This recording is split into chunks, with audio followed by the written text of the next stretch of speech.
Can you make power from cow poop? And how fast are U.S. utilities moving on regulating greenhouse gas emissions? Welcome to the Climate Recap from the Beckisphere Climate Corner, your go-to place for international and U.S.-based climate news. I'm Becky Hogue, a science writer. Today is Thursday, July 21st. Let's jump right into the news you need to start your day.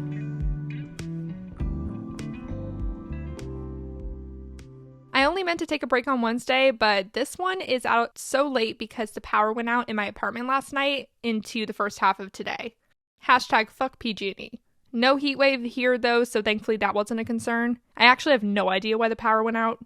Anyways, I also want to say that I think I'm going to make the removal of Wednesday's podcast episode permanent because it will give me a bit more time to work on videos for the Beckisphere Climate Corner YouTube channel. So now I will be publishing podcast episodes on Monday, Tuesday, Thursday, and Friday.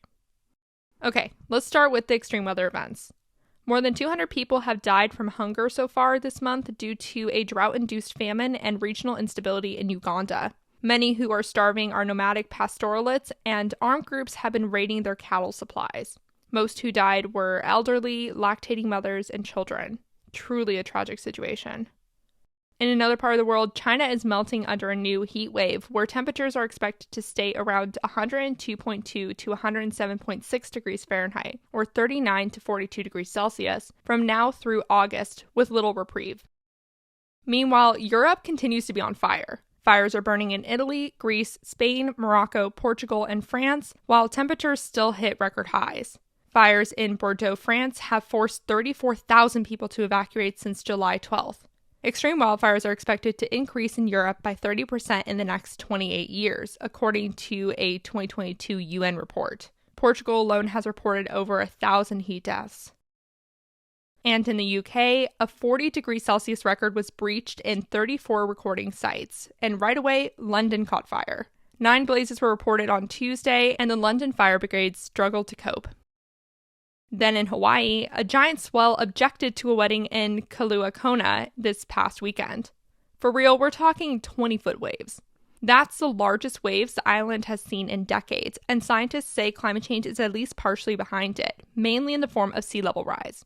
Lifeguards and rescuers responded to at least 1,960 calls, only one serious that we know of. These waves are likely to become more common, leading to flooding and erosion.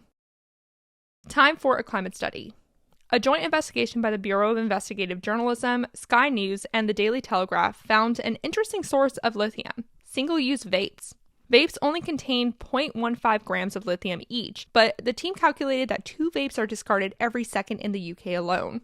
In a year, that's enough lithium to make roughly 1,200 electric car batteries. And all that lithium is currently going to the landfills. Someone needs to get on this. Stat. Now for some climate victories. Canada and Japan formed a new agreement to build a power plant that will produce energy from cow manure. This plant will hopefully be able to power 2,200 homes and reduce agriculture-associated methane emissions. Methane is 84 times a more potent greenhouse gas than CO2 for the first 20 years they're in the atmosphere. The plant will anaerobically digest about 250 metric tons of cow manure a day to produce 1.2 megawatts worth of biogas. The plant is being designed and installed by the Canada-based Energia Inc. for the Toyo Energy Solutions Co. in Kasaoka, a coastal town in southern Japan. Continuing in Asia, India's state-controlled Convergence Energy Services Ltd. Announced a $10 billion tender for 50,000 electric buses to help decarbonize the country's transportation sector. India plans to cut 1 billion tons of carbon emissions by 2030 to reach net zero emissions by 2070. The money will not only go to buses themselves, but also to build EV charging stations. The managing director said India can electrify all two-wheelers, which is how most Indians get around, and buses in the next 5 to 7 years. There is some concern with battery supply issues, though. Over to Europe, a UK court has sided with climate activists, stating the government's net zero policies published in October are too vague. Friends of the Earth, Client Earth, and the Good Law Project sued the government for illegally failing to create policies that would properly decarbonize the country in the timeline it pledged in the 2008 Climate Change Act. Winning the lawsuit is a big deal because it forces the government to fully outline its plans and shows that the act has teeth to sue off of. Meanwhile, Extinction Rebellion activists smashed windows at the London headquarters of Rupert Murdoch's media company News Corp. The Murdoch family owns Fox News, the New York Post, and the Wall Street Journal in the US, the Sun and the Times in the UK, and the Daily Telegraph, Herald Sun, Sky News Australia, and the Australian in Australia.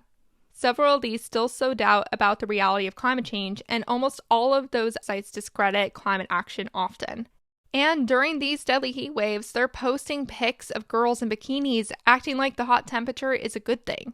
So yeah, climate activists are not a fan. Early Tuesday morning, they broke windows and held up posters that say, "Tell the truth," and 40 degrees equals death. Past the glass breaking, the protests were reportedly nonviolent.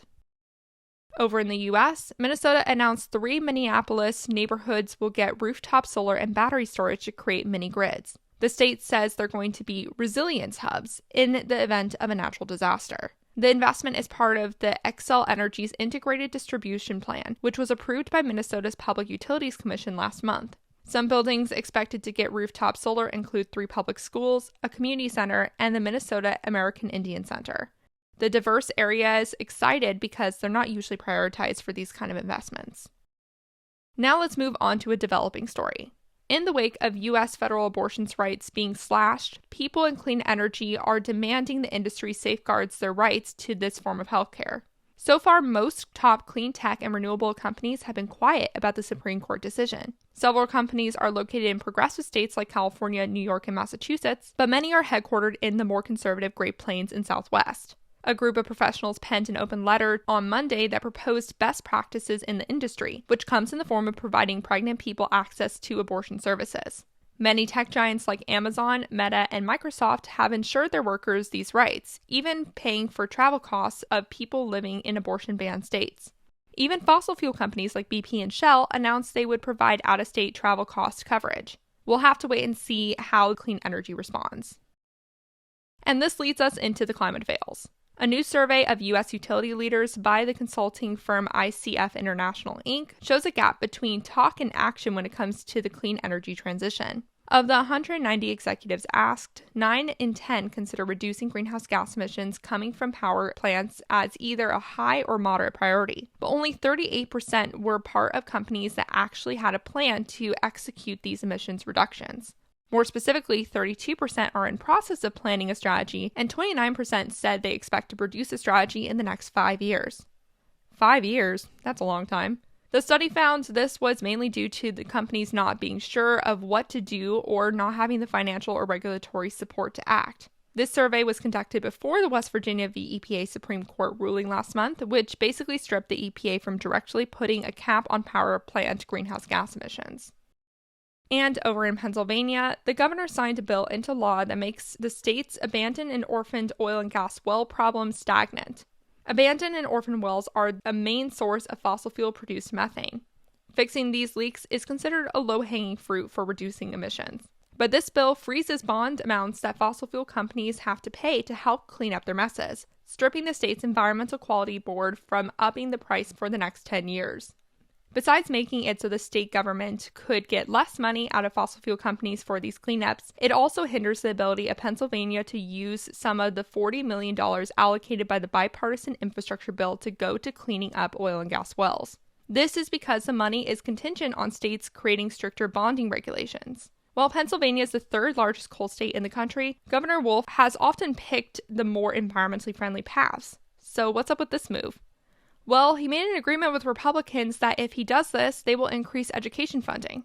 Fossil fuel companies will only have to pay up to $2,500 per well for conventional wells and $4,000 to $10,000 per well for unconventional wells, which both environmentalists and regulators have said is well below the true cost of plugging up these wells. This is absolutely an example of fossil fuel companies writing legislation to prioritize their profit margins over the health and well-being of people on the planet. Leveraging education funding for the state's children whose futures they're jeopardizing seems extra cruel.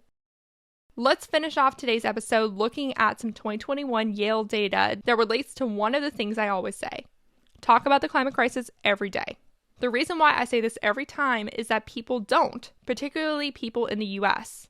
Despite an average of 72% of the US thinking climate change is happening, though only 59% think humans are the main driver of it, 38% of people ever even talk about climate change. How are we going to fix this problem or change minds if people don't even talk about it?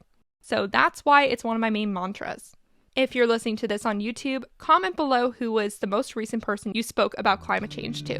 For me, it was my neighbor, who I got to watch my West Virginia v EPA video.